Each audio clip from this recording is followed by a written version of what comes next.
Hello students, आपके अपने channel economics गुरुजी में एक बार फिर से स्वागत है। आज हम समष्टि अर्थशास्त्र को स्टार्ट करेंगे, जिसमें चैप्टर नंबर 14 है राष्ट्रीय आय की अवधारणाएं। अभी तक हम व्यष्टि अर्थशास्त्र के कुछ चैप्टर पढ़ चुके हैं। अब हमें समष्टि अर्थशास्त्र के भी कुछ चैप्टर पढ़ने होंगे, ताकि जो तालमेल है व्यष्टि और समष्टि के बीच में वो आप अच्छे से समझ पाएँ। तो इस संदर्भ में आज हम देख रहे हैं जो नई यूनिट है राष्ट्रीय आय की गणना अथवा राष्ट्रीय आय, उससे संबंधित जो चैप्टर नंबर 14 है उसकी स्टडी हम आज इस वीडियो में स्टार्ट करेंगे। तो राष्ट्रीय आय की मूल अवधारणाएं जो चैप्टर नंबर 14 हैं वो यह बताता है कि जब हम राष्ट्रीय आय से संबंधित चैप्टर्स पढ़ते हैं या जो राष्ट्रीय आय जो कॉन्सेप्ट है इससे संबंधित जो मूल अवधारणाएं हैं वो कौन कौन सी हैं। अर्थात जब हम राष्ट्रीय आय की गणना करते हैं तो कौन कौन से ऐसे अवधारणाएं हैं या कॉन्सेप्ट हैं जो हमें पता होना जरूरी है, जो आवश्यक रूप से राष्ट्रीय आय की गणना में आते हैं, तब हमें कोई दिक्कत नहीं आए। इसीलिए इससे संबंधित जो भी मूल अवधारणाएं हैं वो हम इस चैप्टर में स्टडी करेंगे। तो सबसे पहले देख रहे हैं आप स्टॉक एवं प्रवाह।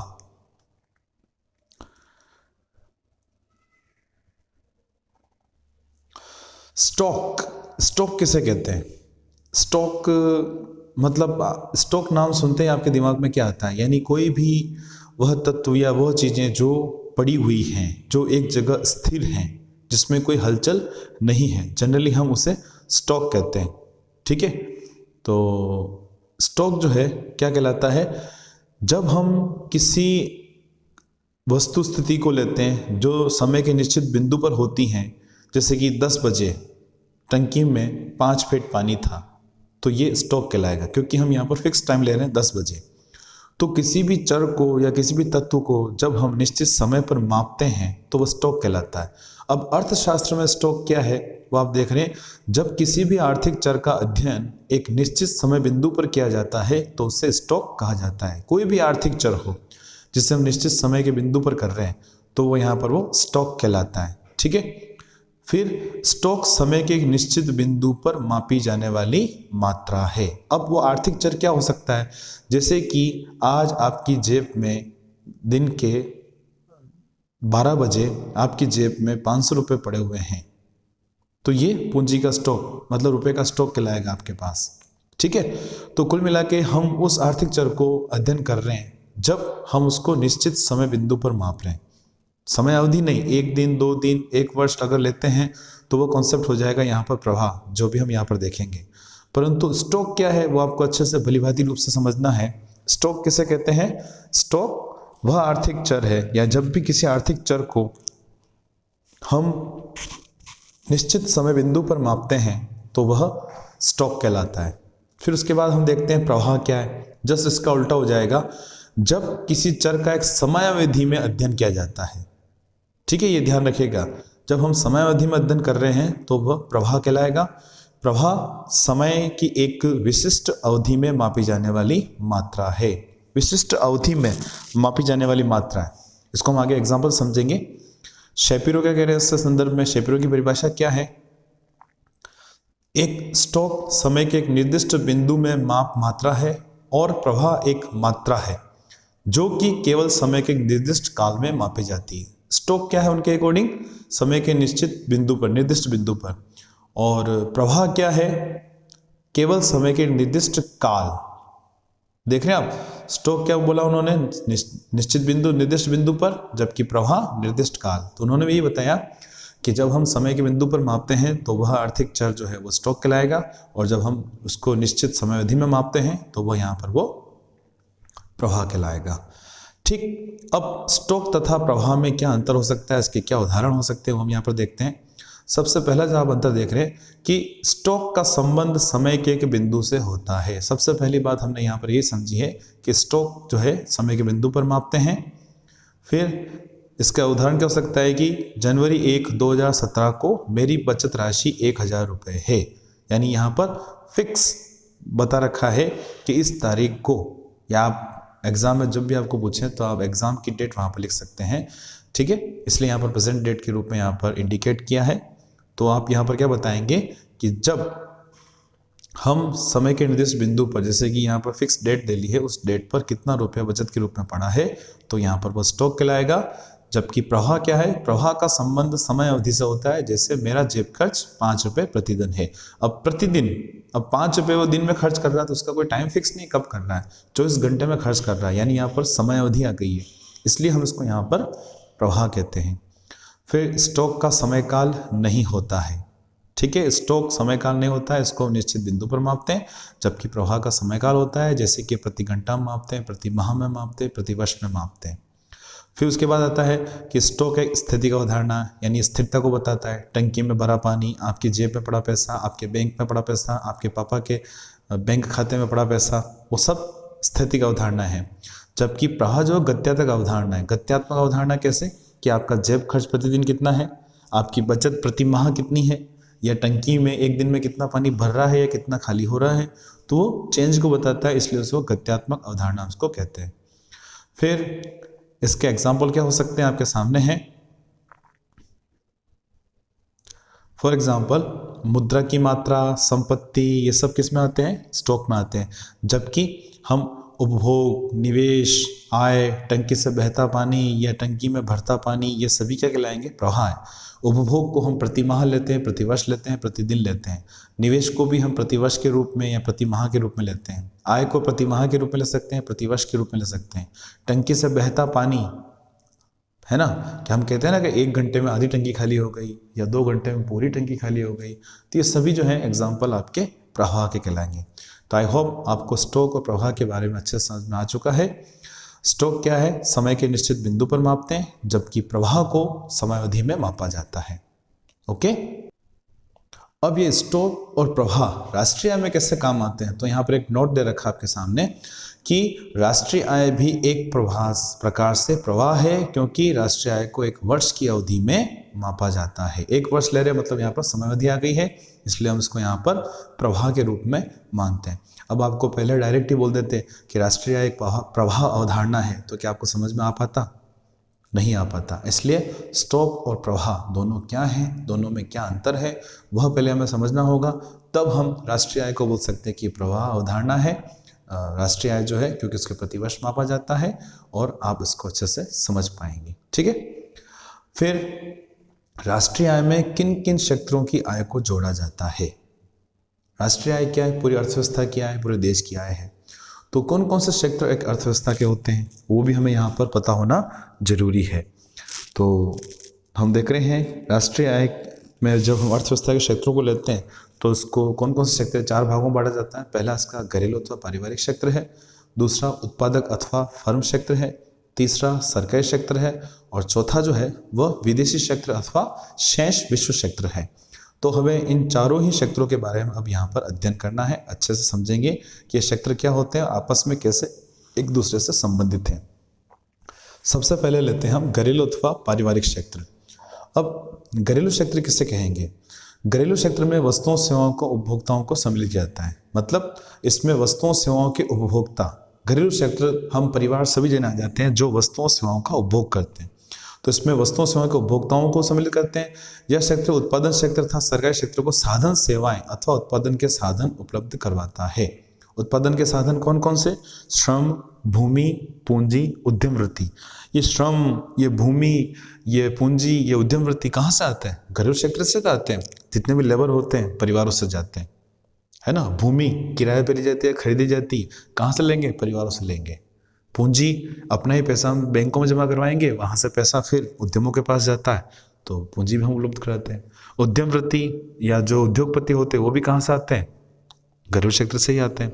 तो जितनी प्रकार की जो साधन सेवाएं हैं अथवा उत्पादन के साधन हैं, श्रम, भूमि, पूंजी, उद्यम वृत्ति, ये सभी कौन उपलब्ध करवाता है,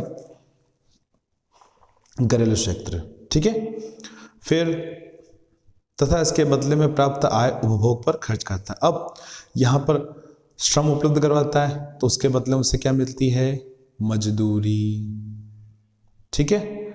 और वह जब भूमि उपलब्ध करवाता है तो उसके बदले उसे क्या मिलता है, उस पर लगान या किराया, ठीक। फिर जब पूंजी उपलब्ध करवाता है तो पूंजी के बदले उसे क्या मिलता है, यहाँ पर उसे ब्याज। और उद्यम वृत्ति जब उपलब्ध करवाता है तो उद्यम वृत्ति के बदले में उसे प्राप्त होता है लाभ। तो कुल मिला के उत्पादन के साधन श्रम, भूमि, पूंजी, उद्यम वृत्ति घरेलू क्षेत्र से सरकारी और उत्पादक क्षेत्र को जाते हैं और वहाँ से उन्हें लाभ, मजदूरी, ब्याज और लगान के रूप में आय प्राप्त होती है। ठीक है। तो एक बात और कि घरेलू क्षेत्र फर्मों के उत्पादन के बाजार भी उपलब्ध करवाता है। जितनी प्रकार की फर्में हो, चाहे किसान हो, चाहे रेफ्रिजरेटर बन रहे हो, टेलीविज़न बन रहे हो, इन सभी का बाजार क्या होता है? आप और हम ही होते हैं, घरेलू क्षेत्र ही होता है, परिवार ही होते हैं। ठीक। फिर हम आगे बढ़ते हैं, उत्पादक अथवा फर्म क्षेत्र किसे कहते हैं। अब बात आती है कि उत्पादक अथवा फर्म क्षेत्र किसे कहते हैं, यानी जो उत्पादन प्रक्रिया में लगा हुआ है, यानी जो घरेलू क्षेत्र से जो उत्पादन के साधन आते हैं, श्रम, भूमि, पूंजी, उद्यम वृत्ति, उन सभी को वह प्रयोग करता है और वस्तुओं सेवाओं का निर्माण करता है। तो हम यहाँ पर देख सकते हैं कि इस सेक्टर में उन सभी को सम्मिलित किया जाता है जो उत्पादन क्रिया में लगे होते हैं। उत्पादन क्रिया में कौन लगाते हैं? उत्पादन के साधन। अर्थव्यवस्था की सभी उत्पादन करने वाली इकाइयाँ अथवा फर्म इस क्षेत्र में सम्मिलित होती हैं। फर्में लाभ के उद्देश्य से घरेलू क्षेत्र द्वारा उपलब्ध कराए जाने वाले उत्पादन साधनों का उपयोग कर, मैंने अभी बात बताया आपको कि घरेलू क्षेत्र से जो भी उपलब्ध करने वाले उत्पादन के साधन है, श्रम, भूमि, पूंजी, उन सबका वो प्रयोग करते हैं। ठीक है। प्रयोग कर उत्पादन प्रक्रिया में संलग्न रहती हैं। यानी ये बात है कि घरेलू क्षेत्र से प्राप्त होने वाले उत्पादन साधनों को वो उत्पादन प्रक्रिया में लगाकर उत्पादन का निर्माण करती है, वस्तुओं का उत्पादन करती है। वस्तुओं तथा सेवाओं के उत्पादन हेतु, आगे देख रहे हैं हम कि वस्तुओं तथा सेवाओं के उत्पादन हेतु फर्मों में उत्पादन साधनों की सेवाओं को भाड़े पर घरेलू क्षेत्र से प्राप्त करती है। मतलब वस्तुओं सेवाओं के उत्पादन हेतु फर्मों में उत्पादन साधन अब भाड़े पर, मैंने अभी आपको बताया इनका भाड़ा क्या हो जाएगा कि मजदूर को हम लगाएंगे तो उनको मजदूरी मिलेगी। ठीक है, मतलब श्रम को मजदूरी मिलेगी। अगर भूमि ली जाती है तो उसका लगान दिया जाएगा, पूंजी ली जा रही है तो उसका ब्याज दिया जाएगा, और उद्यम वृत्ति का प्रयोग किया जा रहा है तो उसके बदले में लाभ दिया जाएगा। ठीक है, तो ये हो जाएंगे उत्पादन के क्षेत्र। ठीक है, उत्पादक अथवा फर्म क्षेत्र जो उत्पादन प्रक्रिया में लगा रहता है। फिर बात करते हैं हम सरकारी क्षेत्र की। अब सरकारी क्षेत्र क्या होता है? सरकारी क्षेत्र जानते हैं एक कल्याणकारी एजेंसी के रूप में कार्य करती है। मतलब समाज में सभी वर्ग अच्छे से काम कर सकें तो सरकार उसके लिए आधारिक संरचना उपलब्ध करवाती है और नियम कानून जो होते हैं उन नियम कानूनों को अच्छे से लगवाती है ताकि चाहे वो घरेलू क्षेत्र हो, चाहे वो फर्म क्षेत्र हो, उत्पादक क्षेत्र हो, सभी अच्छे से काम कर सकें। तो सरकारी क्षेत्र का क्या काम है वो हमें यहाँ पर देखना है। तो हम इसमें देख रहे हैं कि सरकारी क्षेत्र कल्याणकारी एजेंसी के रूप में किस में काम कर रही है? वो कल्याणकारी, क्योंकि उसका मुख्य उद्देश्य होता है जनता का कल्याण करना, आम जनता का कल्याण करना। तो कल्याणकारी एजेंसी के रूप में कार्य करता है, जैसे न्याय तथा कानून व्यवस्था को बनाए रखना, यानी कोई नियम कानून नहीं तोड़े उसको बनाए रखना। सुरक्षा तथा अन्य सार्वजनिक कल्याण संबंधी सेवाएं, ठीक है, सुरक्षा जिसमें पुलिस की आ गई, और सार्वजनिक कल्याण संबंधी सेवाएं, चाहे उसमें शिक्षा हो गई हो, चाहे स्वास्थ्य हो गया हो, रोड हो गई हो, नल, पानी, बिजली सब हो गए हों, सब उसमें उपलब्ध करवाते हैं। यह क्षेत्र पारिवारिक तथा व्यावसायिक क्षेत्र को नियमित अथवा सुविधाजनक बनाने का प्रयत्न करता है। अब पारिवारिक क्षेत्र और व्यावसायिक क्षेत्र, पारिवारिक क्षेत्र से उत्पादन के साधन जाते हैं व्यावसायिक क्षेत्र को और बदले में वस्तुएं सेवाएं जाती हैं पारिवारिक क्षेत्र को। तो ये पूरा अच्छे से सिस्टमेटिक चलता रहे, कोई दिक्कत नहीं आए, कोई झगड़े पैदा नहीं हो, उसका जो कार्यकरण है वो सुचारू रूप से होता रहे, इसलिए सरकारी क्षेत्र कार्य करता है। यह क्षेत्र विभिन्न करों तथा गैर करों से प्राप्त आय प्राप्त करके सार्वजनिक कल्याण पर खर्च करता है। अब जो भी उत्पादन क्षेत्र में लगे होते हैं या परिवार क्षेत्र से होते हैं, उनको जो आय प्राप्त होती है उन पर वो कर लगाता है या गैर करों से आय प्राप्त करती सरकार। विभिन्न प्रकार के आय कर हैं, संपत्ति कर हैं या उत्पादन कर हैं। गैर करों में